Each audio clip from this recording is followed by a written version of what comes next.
Well, how do you do, buckaroos? How the hell are you? So anyways, I already digress. So here I have my very first beer from Portside Brewing. I'm drinking this one courtesy of Dave Coulter, the beer professor, and I meant to read this before I started, and I didn't. Now my eyes can't focus on that little ass writing. It is 11%, and I don't get any more than that information. I tried to look on their website. They didn't mention anything about this particular beer, so I don't know what the IBUs are. They're usually inconsequential in a barley wine. Oh, wow, that's an interesting aroma. Very interesting indeed. Big Chuck Barleywine Ale. Portside Brewing. So let's take a drink. I'm not sure what that aroma is. That's going to take a minute.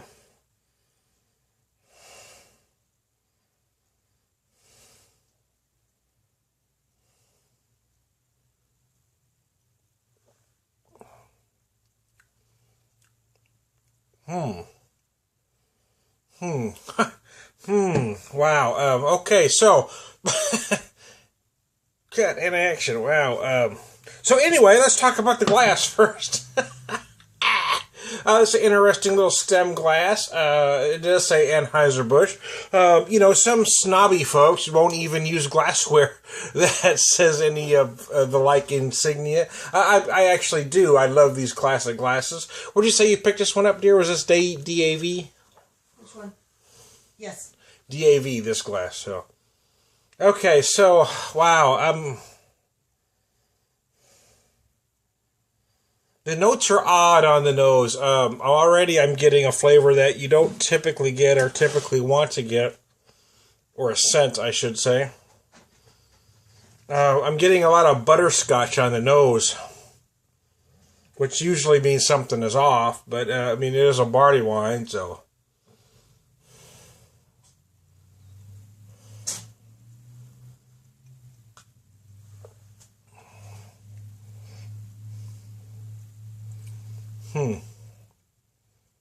Yeah, it is different. Wow. Again, typically flavors of butterscotch are a sign that something went wrong with the beer. It's not necessarily. It's not a foregone conclusion, but typically, that's a rule of thumb. Unless it's sometimes if it's a bourbon barrel aged, those flavors can impart in some way, shape, or form. But this is in a strange way. I've never had this beer before, so I'm not sure if this is what it's supposed to taste like or not.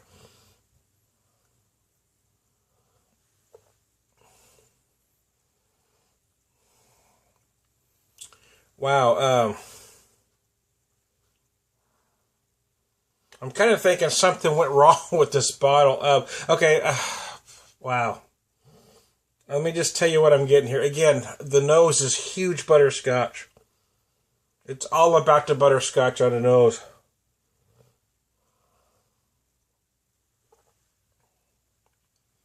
And it's very, very buttery on the mouthfeel, which is usually a sign something went horribly wrong.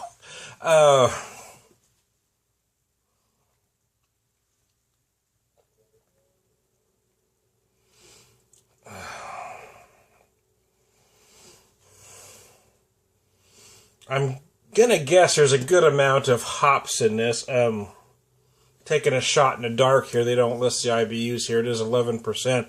But it does clean up at the end. So I'm gonna guess there's at least 60, probably between 60 and 70. Just a shithouse guess. Here's the thing. I don't waste anything. I'm not going to drain pour this. I'm going to try to take the rest of the beer and try to decipher these flavors. Wow. I hate when this doesn't happen very often, where I get a beer from a beer tray that I'm going, oh no. Again, I've never had this before, so I don't know if what I'm tasting is intentional or something went wrong with the bottle, but... by the flavors that I'm getting, I'm going to have to guess that something went horribly wrong here. The nose is just a huge butterscotch. It really is all you get. That's all I'm getting with this bottle. Let me clarify.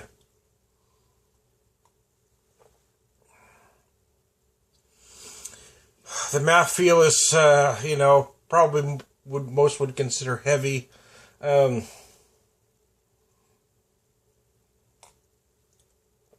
Again, butterscotch flavors. It's very buttery on the palate until it gets to the hops. And just at the end, there's this kind of sour. Hold on a second.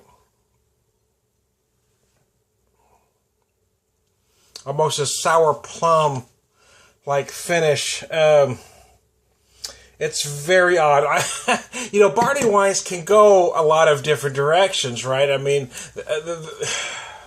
the style is a high ABV beer. A lot of beers that are today that are called a specific style would 20, 30 years ago just be barley wines because it was just a high ABV beer. So there really isn't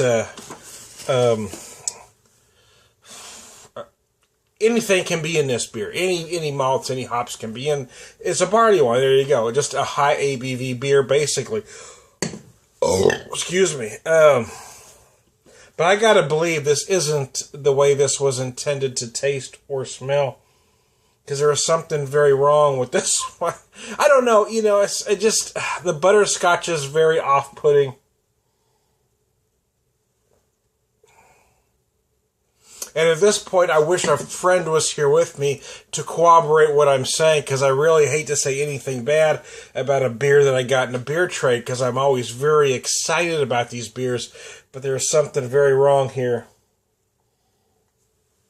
So he sent me another beer from Portside Brewing, the Man of War Imperial IPA. So I have high hopes for that one, and I'm hoping just something went wrong with this one. So this is Tom the Beer Whisperer. Oh no. Well, howdy do. Here's an addendum to this video. Dave has sent me several great beers, and I've never had an issue with anything. And this may be fine. I may not have let it aged properly. I'm having problems getting my props together here. Bear with me. I thought I had it set, but then it would kind of messed up on me. But anyways, fuck a duck. Anyway. It's too late for that now, Tom. Yeah, you blew it already, buddy. My bad. Screw it. We'll just leave it there. Fuck a duck. Anyways, had it right the first time, but now I can't get it the same way again. I don't know why, man. This is already going to be a 20-minute video. But anyways, yeah, I want to do an addendum to this. I might have had this a little too cold, so I thought, well, I'd let it warm up a little bit and see if that helped that did anything to it, man. This is a well-respected brewery. This beer has been getting a lot of raves, as Dave tells me, so I wanted to kind of give it another shot here.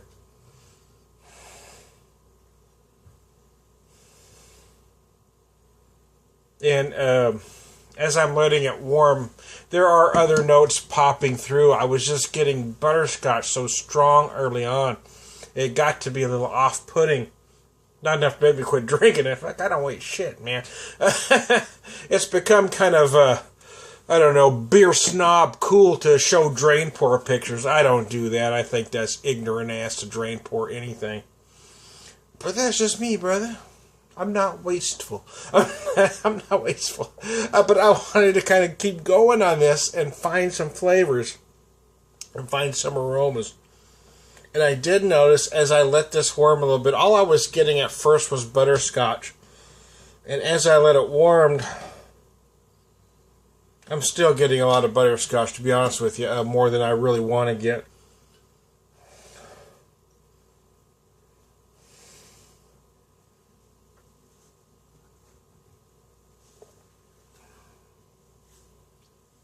The flavors have sort of evolved some, though. It does still feel a little buttery on the mouthfeel, which again is a sign that something is not quite right. Again, this is a beer that does get some raves, so I'm thinking this might just have been a bad bottle, bad batch, whatever. I don't know. I don't know if something went haywire. I don't know if where it was sold, if it got warm. I mean, I don't know. But I'm saying this. I'm guessing that what I'm tasting here isn't what the brewery intended this beer to taste like.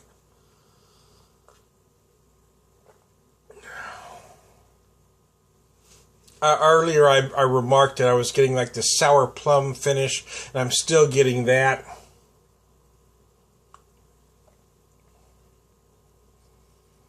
I am getting some other things now. I'm also getting some hold on a second. Let me make sure I'm right here.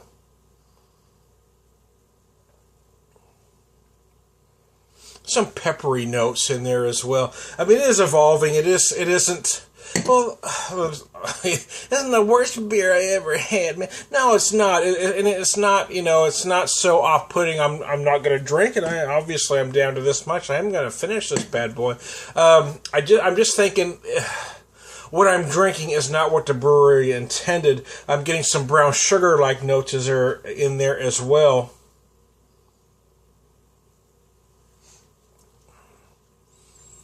And if it's just that buttery feeling that is a tad off-putting to me anyway. I mean, if it didn't have that, it would. I'm kind of thinking.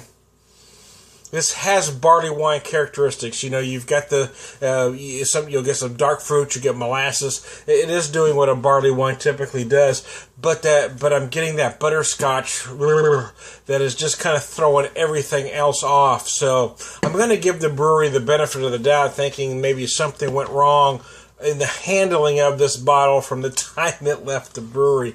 But I am looking forward to trying that India Pale Ale from them. I'm Tom the Beer Whisperer. Hey, Dave, I mean, you sent me a lot of great beers, so I don't want this to come off as I'm complaining, because I'm really not. I'm just telling you what went on with this particular bottle. So thanks for sending this stuff, man.